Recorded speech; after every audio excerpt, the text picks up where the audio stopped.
¿Qué tal, hermanos? Bienvenidos a su programa Buenas Nuevas. Les saluda su hermano Sergio Paz. Hoy con el tema Alentemos nuestra esperanza. Y vamos a comenzar diciendo de que todos los hombres, en un momento u otro de sus vidas, nos enfrentamos a toda clase de momentos dolorosos, al sufrimiento, a la muerte, a las enfermedades, etc.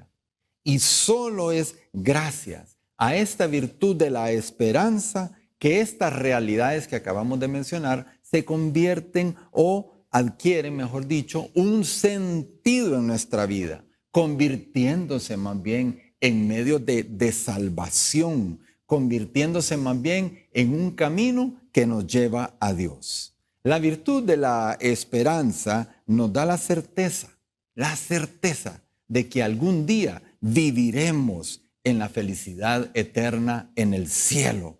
Por eso el cristiano ha de vivir el tiempo que Dios nos dé en este mundo, alentado por esta hermosa virtud, en esta tan necesaria virtud para cada uno de nosotros.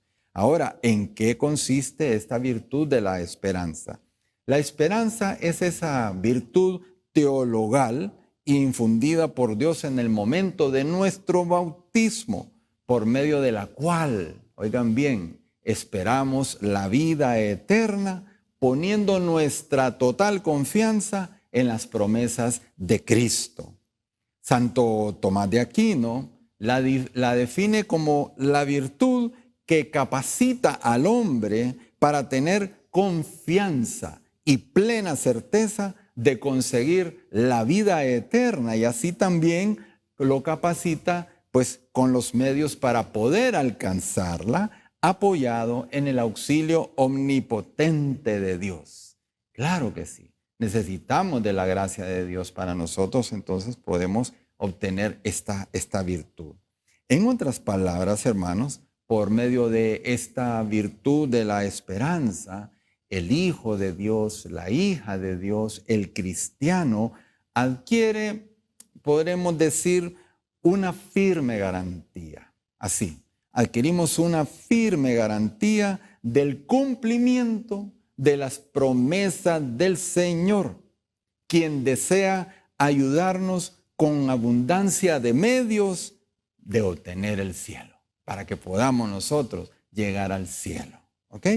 Bien, ahora, si bien es cierto que nosotros estamos destinados al cielo, si nosotros no llegáramos a alcanzarlo, si nosotros no nos ganáramos el cielo, no es porque Dios nos falló de ninguna manera, sino que si no logramos la vida eterna, si no logramos el cielo, es porque ustedes y yo preferimos o elegimos hacer siempre nuestra voluntad en lugar de la voluntad de Dios.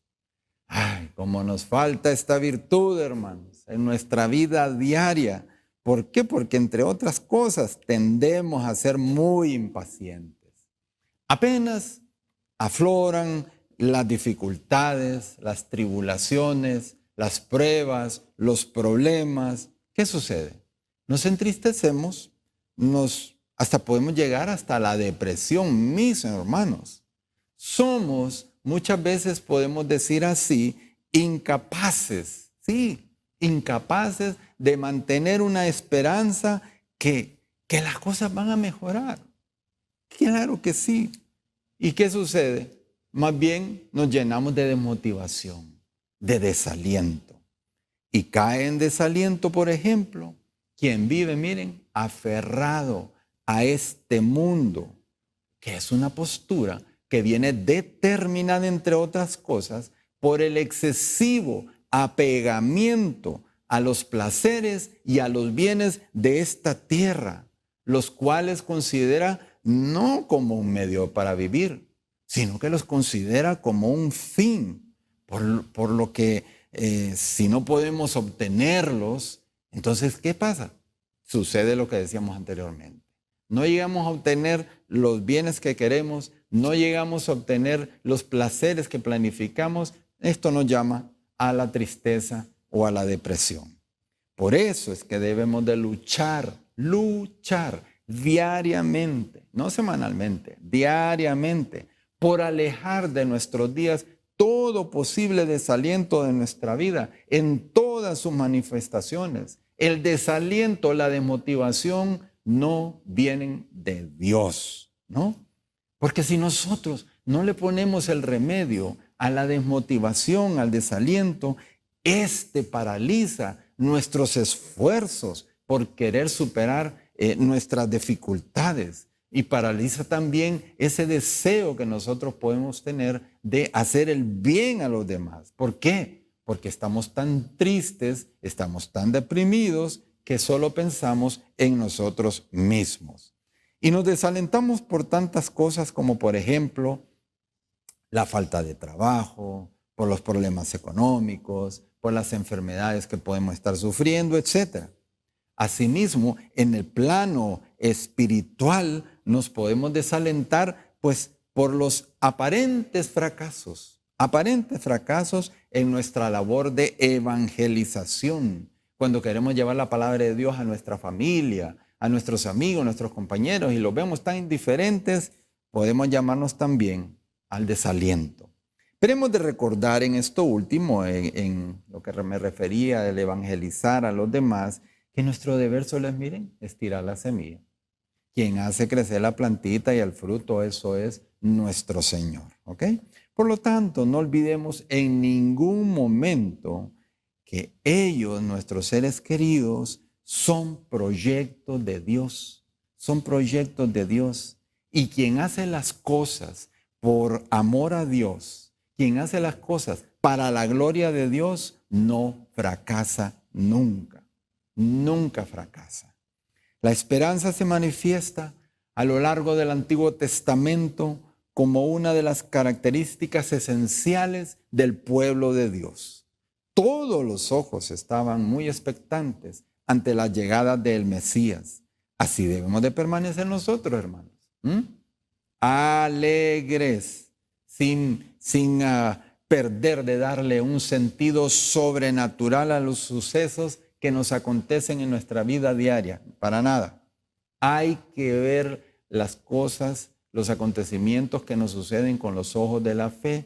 Es decir, hay que saber ver la mano de Dios detrás de todo. Jesucristo proclama desde el pesebre de Belén hasta el momento de su ascensión un mensaje de esperanza.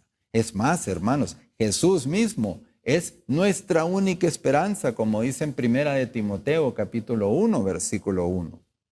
Él es, nuestro Señor Jesús, nuestra única carta de garantía para que nosotros podamos alcanzar los bienes prometidos en la vida eterna. Así. Yo soy el camino, dice nuestro Señor. Yo soy el camino. Por lo tanto, conviene preguntarnos, ¿cómo está en estos momentos nuestra relación personal con Él? Ciertamente que conviene que sea la mejor. Y el Señor nos señala que el objetivo principal de la esperanza, que el objetivo principal de un cristiano, de un hijo de Dios, no son los placeres de este mundo, no son los bienes que nosotros podemos obtener en esta vida, no, para nada. El objetivo principal de la esperanza de un cristiano debe de ser la felicidad suprema que consiste en la posesión eterna de Dios en el cielo. Esa debe de ser es el objetivo principal de nuestra esperanza cristiana. Y nosotros tenemos que preguntarnos, ¿esta es la meta que yo me esfuerzo por alcanzar cada día? ¿Lograr el cielo? Esa es, por eso lucho yo cada día. Bueno, un verdadero cristiano coherente con su fe vive en este mundo al que ama apasionadamente, pero miren, con la mirada puesta en el cielo. Así es como vive un verdadero cristiano, porque como dice en Hebreos 13:14, no nos ha creado el Señor para obtener aquí una ciudad o una patria definitiva. En este mundo estamos de paso. Este mundo estamos de tránsito, de visita. Por lo tanto, nuestra actitud debería de ser de vivir así como peregrinos, sin aferrarnos a nada en esta vida, ni al dinero, ni a los bienes materiales, ni a esa veintena de títulos que están guindados ahí en una pared de nuestra casa u oficina, ni estar aferrado a los puestos que podamos ostentar en una empresa o dentro de la sociedad, ni en la búsqueda así desmedida por el placer en esta vida. No, definitivamente que no, hermanos. Y nada debe de desanimarnos en el camino a nuestra patria definitiva. Nada debe desanimarnos porque nos apoyamos en dos verdades importantes. Número uno, Dios me ama inmensamente y Dios es fiel a sus promesas. Dios me ama inmensamente. ¿Cómo me voy a desalentar? Él me ama a ustedes y a mí nos ama como si fuéramos su único hijo. Y todo lo dispone en nuestra vida para nuestro mayor bien y para la salvación de nuestra alma. Y por el otro lado, otra gran verdad, Dios es fiel a sus promesas. A pesar de nuestras traiciones, de nuestra lealtad, de nuestra falta de correspondencia a su amor, Él nos promete la vida eterna si nos arrepentimos de corazón cada vez que pecamos y luchamos por serle fieles a su palabra. Así, hermanos. Por lo tanto, debemos prevenirnos ante las acechanzas que no escatima en emplear Satanás para arrancarnos la paz interior.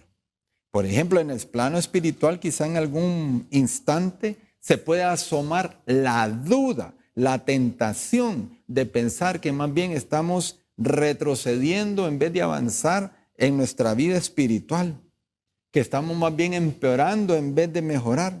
Y esto nos lleva al desaliento y nos lleva a desanimarnos por todo esto, hermanos. Este juicio pesimista refleja solo una falta ilusión, un engaño, una trampa de Satanás que hay que saber rechazar de inmediato. Hermanos, continuamos después de esta pausa.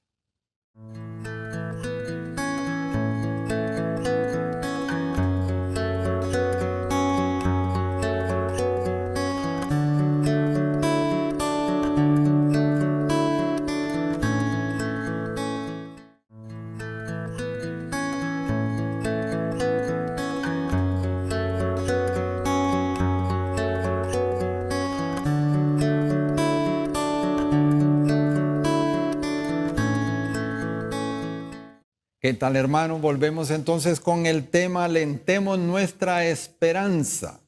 La virtud de la esperanza nos llevará a establecer una lucha diaria que nos impulsará, número uno, a saber recomenzar muchas veces. Toda la vez que nosotros caigamos en pecado mortal, la esperanza nos va a ayudar a recomenzar muchas veces.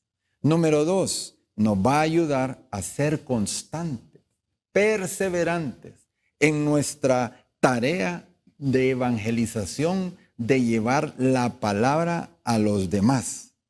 Número tres, también nos va a ayudar a ser pacientes durante la adversidad, durante las pruebas, durante las tribulaciones. Y número cuatro, la esperanza nos ayuda a tener una visión, como decíamos, más sobrenatural de la vida y de los acontecimientos, ¿sí? Concientizándonos, hermanos, que Dios todo lo permite siempre para nuestro mayor bien, como dice en Romanos 8:28. Y nuestra esperanza en el Señor ha de ser más grande cuanto mayor sean nuestras dificultades. Ojo con esto. Ahí es donde tenemos que ponerle más leña al asador. Cuando más dificultades tenemos, ahí es donde nosotros tenemos que pedirle a Dios que nos dé, pues nos aumente esa virtud de la esperanza. Ahí cuando nosotros creemos que ya no hay solución ante un problema, ahí es cuando nosotros debemos de orar y esperar la intervención del Señor. Y sí, hermanos, tenemos que saber esperar. ¿Por qué? Porque por lo general Dios trabaja a un tiempo mucho más lento que el de nosotros, que somos muchas veces desesperados.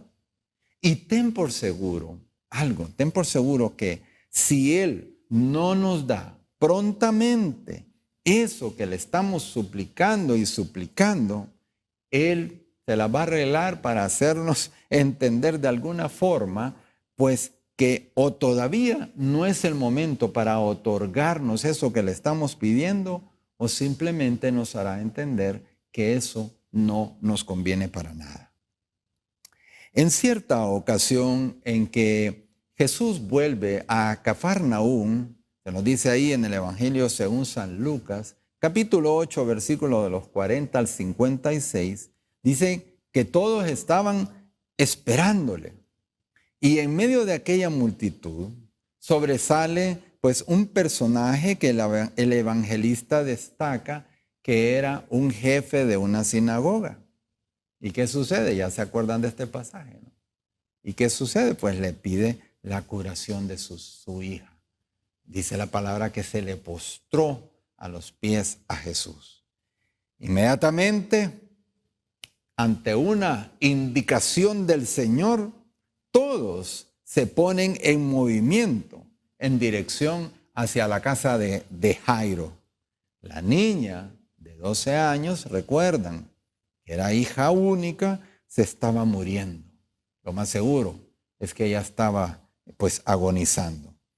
Precisamente entonces, cuando ya habían recorrido una buena parte del camino, una mujer que padecía de una enfermedad que la hacía impura según la ley, se acerca por detrás, ¿eh? Y toca el fleco del manto del Señor. Es también una mujer pues llena de una profunda fe, ¿no? ¿Y qué sucede, hermanos? Nos recordamos. Ambos milagros se realizaron. Ambos milagros. La mujer en la que había fracasado la ciencia de tantos y tantos médicos será curada para siempre.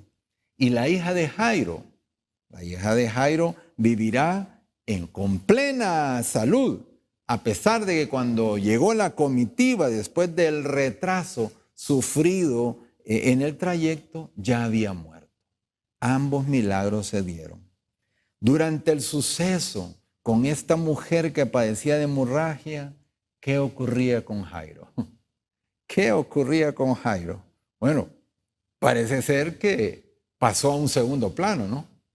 Jesús centró la mirada en la mujer y su conversación con ella. Y no es difícil imaginar al pobre Jairo, impaciente, preocupado, desesperado, porque su hijo se estaba muriendo en ese momento en que él salió a buscar a Jesús. Hermanos, ¿a cuántos de nosotros nos pasa igual? Que al no tener una pronta respuesta, una acción pronta por parte del Señor ante nuestras peticiones, nosotros nos llenamos de impaciencia, nos preocupamos en demasía, nos desesperamos. ¿A cuántos de nosotros nos sucede eso por no tener una respuesta pronta del Señor? Cuando Jesús llega, la niña había muerto. Ya no hay posibilidad de salvarla. Parece que Jesús había llegado tarde.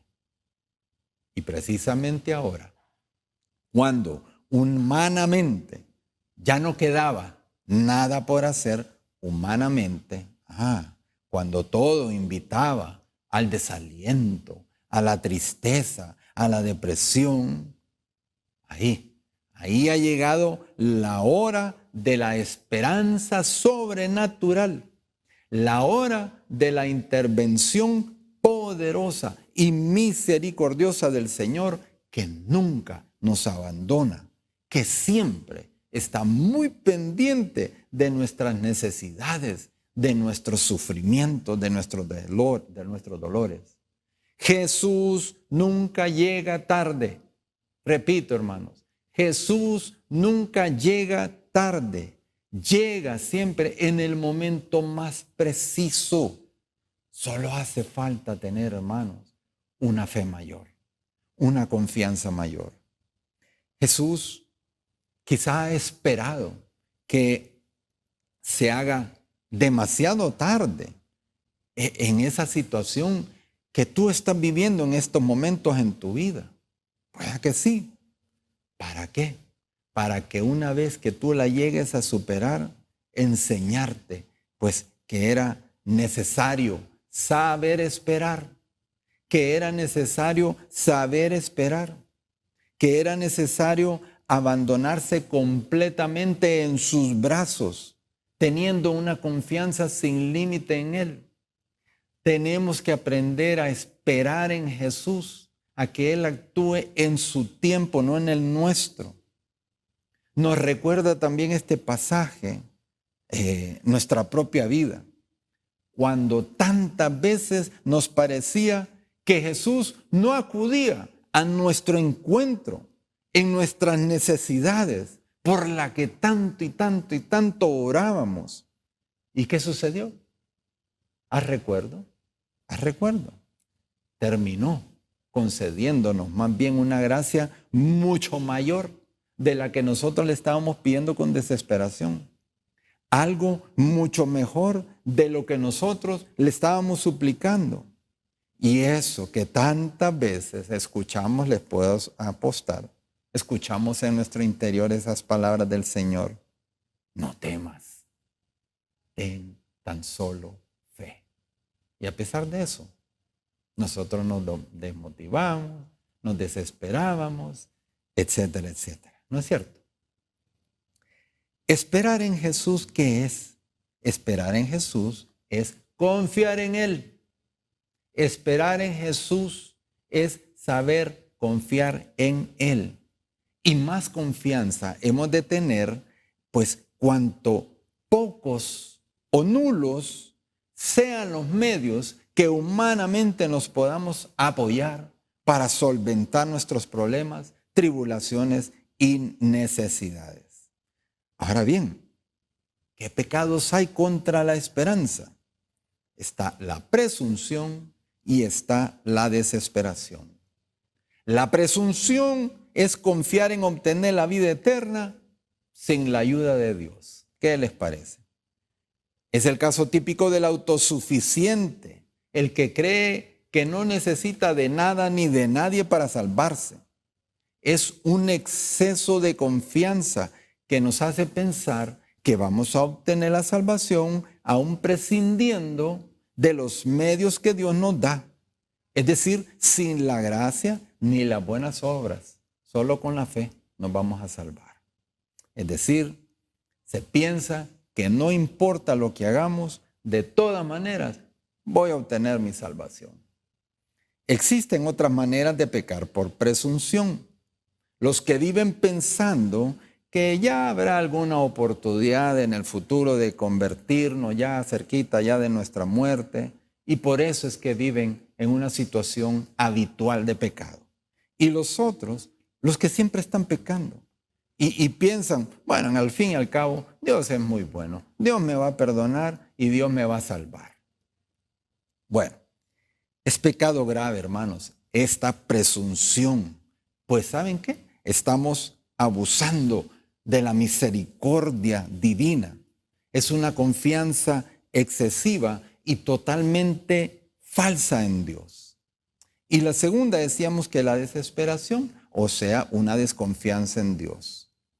Por la desesperación estamos negando que Dios es fiel a sus promesas y estamos negando su infinita misericordia. Es un pecado gravísimo. La persona desesperada siente y piensa que Dios no le va a poder perdonar nunca sus pecados. Que haga lo que haga, Dios no le va a perdonar. Entonces, hermanos, vamos a luchar todos nuestros días siempre y con todas nuestras fuerzas para no caer en estas formas de desesperación que son el desánimo y el desaliento, las que provienen con toda seguridad de Satanás, a quien no tenemos que darle el gusto, hermanos. Pues bien, en la virtud de la esperanza nos debemos de apoyar. Vivir cada uno de nuestras vidas, cada uno de nuestros días, pues llenos de un profundo gozo y de una inmensa paz interior, con las cuales tenemos que impregnar todos los ambientes que nosotros frecuentemos diariamente. ¿Por qué? Porque confiamos y estamos convencidos de que el Señor no nos falla nunca y que nos da todas las gracias necesarias para llevarnos a la vida eterna.